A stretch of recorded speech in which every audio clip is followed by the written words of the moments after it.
પ્રત્યેક વ્યક્તિની અંદર એક અદૃશ્ય ટાંકી હોય છે, લાગણીની ટાંકી, જે પ્રેમ નામના પેટ્રોલથી ભરાયેલી રહે એ અત્યંત જરૂરી હોય છે. પ્રત્યેક વ્યક્તિ પોતાની લાગણીની ટાંકી ભરાય એની રાહ જોતો હોય છે, કોઈ શબ્દોથી, કોઈ સ્પર્શથી, તો કોઈ પોતે મહત્વના છે એવા અનુભવથી. કોઈને જ્યારે સાચો પ્રેમ મળે છે ત્યારે એ માત્ર ખુશ જ નથી રહેતો, પરંતુ એનો અંદરથી વિકાસ થાય છે, એનું વર્તન બદલાય છે, એના સંબંધો ઘનિષ્ઠ બને છે.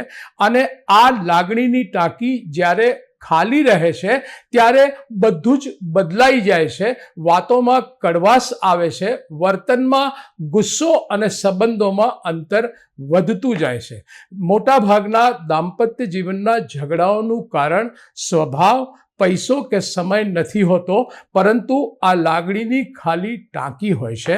એટલે પ્રશ્ન એ નથી કે કોણ સાચું, કોની ટાંકી ખાલી છે અને કોણ ભરવા માટે તૈયાર છે, પરંતુ એ સમજવાની જરૂર છે કે એક નાનું "કેમ છો?", એક સાચું "મને તારી કદર છે" અને થોડો અંગત સમય કોઈ પણની લાગણીની ટાંકીને આખે આખી ભરવા માટે સમર્થ છે.